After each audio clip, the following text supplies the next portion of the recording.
So we're gonna check out this video, real Jordan versus fake Jordans. Now, this video is really detailed.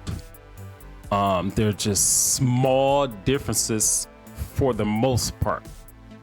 And I don't know if any of us, including myself, pay this much attention to our shoes or our boxes or anything like that.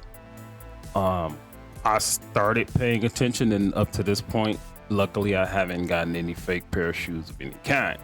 But I'm thinking, if we're going to pay whatever price for whatever type of shoe, you certainly don't want that shoe to be fake. So, and then, you know what, take it with a grain of salt. Only thing is, look at the differences, because from what I understood, the differences are mostly in quality.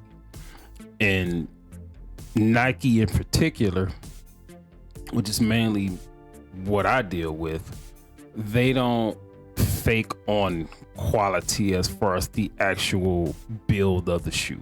Now, they put vinyl and some plastic on some shoes and things like that, but for the most part, a Nike shoe is not gonna fall apart on you. Even though I had that happen like in 1993, but that was just one pair out of all the pairs that I've had. So let's watch this video and just take a look at the subtle differences in the real and the fake. For military black. Here is the retail one that was purchased from Nike, and this is the fake one on the left. And I'll just be showing you some of the differences and what to look for if you're trying to purchase a retail pair. So we'll get straight into the comparison and take a closer look at the boxes. So in terms of box size, the retail box is actually slightly larger than the fake box, and these are both a US 10, so the box size should be identical. Looking at the text on top of the box, there is actually a slight glossy shine to the retail one compared to the fake one, which doesn't have the same appearance. And if you run your fingers over this, your finger will stick to the text as it is slightly more glossy, whereas on the fake one, it will run smoothly over. Now, if we spin the box around and take a closer look at the labels, we can see differences here once again. So obviously the retail box is based on a UK label, whereas the fake one is always based on a US label. So as you can see, the US label has the US price tag on it, whereas the UK and retail one does not. So if we take a closer look at the US 10 size and the 11.5 women's size, you can see that the font size is very different from retail to fake, with it being slightly thinner and taller on the fake one compared to the retail one. However, these details are incredibly close and would be very hard to tell unless you had both labels side by side, so do pay close attention to this and check back to this video if you do have a pair at home. But nobody really wants me to talk about the boxes for the entire video, so we'll open them up, take a closer look at the shoes themselves. So which one shall we open first? Let's open up the fake one first. Now, when they say fake, I have always questioned that, are these like fake? Like not real? Or I often thought that through the manufacturing process, everything is not going to be perfect. So when Nike is manufacturing these shoes, there are going to be some slight flaws and things of that and the other. So maybe the so-called fake ones are just passed on to somebody at a little bit of a cheaper price because the quality of it is not up to par with Nike.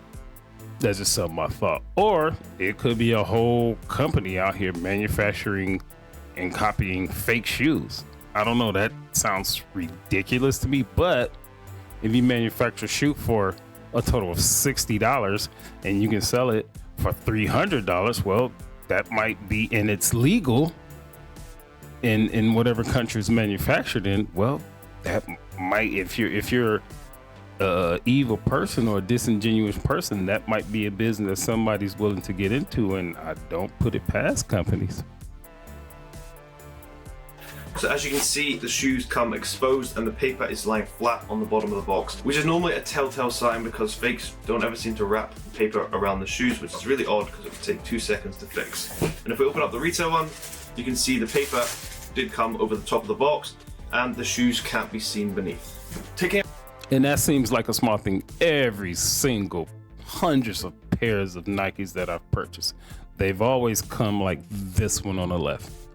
They would never come like this one on the right, where there's no paper wrapped around them or anything. And as I say that, I noticed that the paper is a little bit different, but we'll continue. Taking a closer look at the paper itself, and I'll give you a close-up of this, you can actually see the speckled paint dots on top are darker on the fake paper compared to the retail paper. On the retail one, it's a very, very light grey, almost clay-like material, whereas on the fake one, you can see it's a much darker grey than it is on the retail paper. But now we'll move the boxes to the side and take a closer look at the shoes. So here is your first look at a retail and fake pair of the Nike Air Jordan 4 Military Black. Can you tell any differences between these two? So the first difference I'm going to show you is to take a closer look at the leather toe box. Here we can see a difference in the material used. On the fake one, it looks like they've used a tumbled leather, whereas on the retail one, you can see the difference in appearance from the close-up. Also, if you look at this grey suede going around the toe box area, you can see that this material is much more thickly cut on the retail one compared to the fake one. I'd also say there's a much larger amount of this suede-like material on the retail one compared to the fake one. I can't see that. It's much smaller, and the gap between the toe box and the sole is much smaller on the fake pair. If we look at the white leather towards the heel of the sneaker, we can also see a difference in material here, just like on the toe box. So if I show you the close up here, you can see that this leather towards the heel of the sneaker is much more tumbled on the fake pair compared to the retail once again. And from the close up, you can see that this material appears very different from... Now we're gonna look at this right here. To me, this tumbled leather, it looks more like real leather as opposed to the leather on the so-called real ones. It looks more plastic or vinyl or with some type of weird overlay on it or something. Just an observation. Retail to fake. Also from the side angle, if I give you a close-up of the suede, you can see how different it is from retail to fake.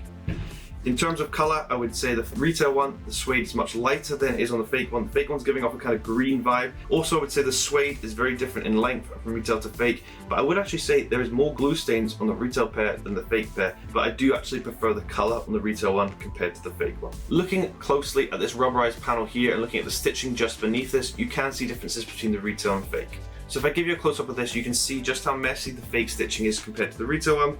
On the retail one, you can see it's single stitched all over, whereas on the fake one, you can see it has overlapping double stitching, which just looks a little bit messy compared to the retail one. You could definitely tell that, but is that a fake pair or is that a flaw in the manufacturing process? I'm just asking.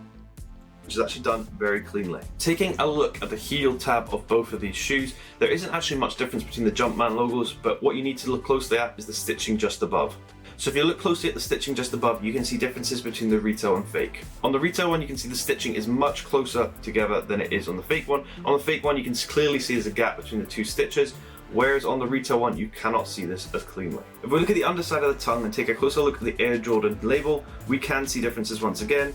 Above the JOR of Jordan, you can see that it has double stitching on 4 of the stitches. This occurs on both sides of the retail pair, whereas on the fake one, if I turn this over for you, you can see it's only a single stitch above the JOR. So this is a very small detail that you have to pay close attention to because it's a telltale sign that your pair is fake or real. Looking at the mesh cage on both sides of the shoe, there is actually a slight difference between the two, and it's in terms of color. On the retail one, it's a more crystal white than it is on the fake one. On the fake one, it just looks a little bit dirty and used, and I can promise you, both of these are dead stock and they've never been worn, and the color difference is actually quite clear to see in studio lighting. Another clear difference to see from the side is if you take a closer look at this suede material going around the toe box area, you can see that the cut of it is much larger on the fake one compared to the retail. So if I show you from the side here and I pinpoint this one point here, you can see that the cut of material between the sole and the leather above, you can see that the cut of material is much larger on the fake compared to the retail one, which just makes the whole toe box area look a lot more chunky on the fake one compared to the retail. Now we're going to take out this cardboard shoe tree from both,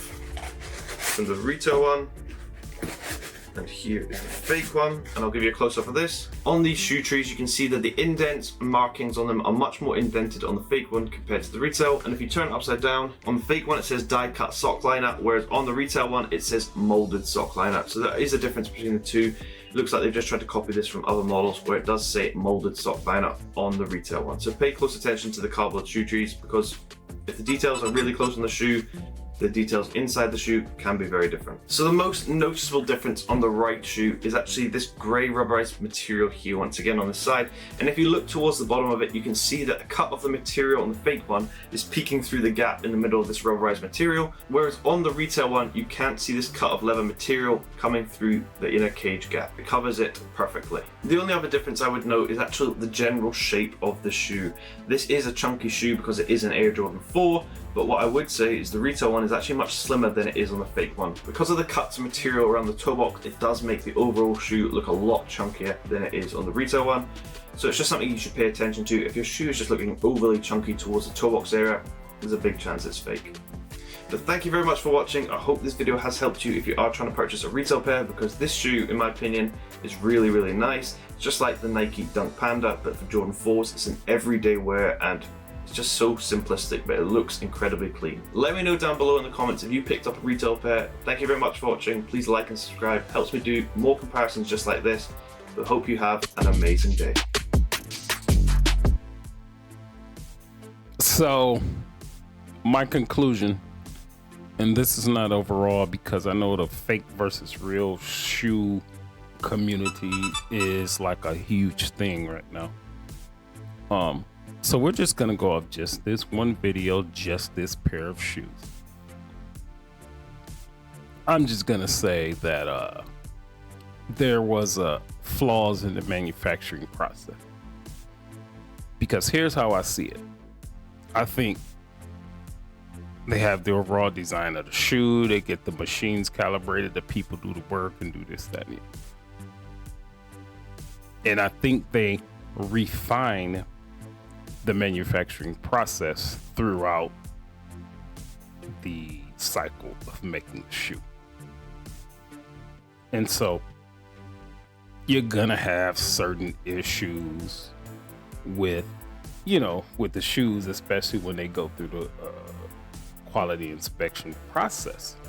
So, and they're not all gonna be perfect. As a matter of fact, none of them are perfect. None of them go to the exact specs of what is expected by Nike from the manufacturing process. Everything that this guy pointed out, if you bought these shoes and looked up, you would have to buy 2 of them. And if you bought 2 that look exactly the same, how are you to know if one's real, one's fake? How do you know which one's real? How do you know which one's fake? But my basic point is that when we go, again, we're just gonna base it on this particular video for this particular shoe. I just think in this particular point, it's a flaw. Not even, you know what? I said flaw. Not even a flaw. It's just a part of doing business in the manufacturing process, because you can set the machine up and I guarantee you the first whatever number you're going to put out, the first few, I don't know, we'll just say a number, the first 1,000 pair are not going to be to the exact specifications of what Nike has set out.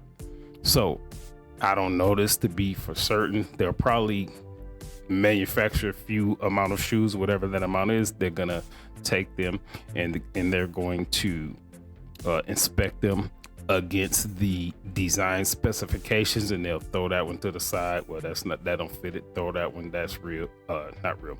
That one fits the specifications, this one. And they probably go through a process like that.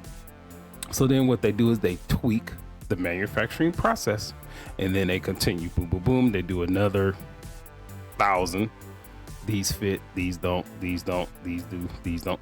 And I think, again, for this particular shoe in this particular video, I think that is, I don't think there's a real versus fake in this particular example.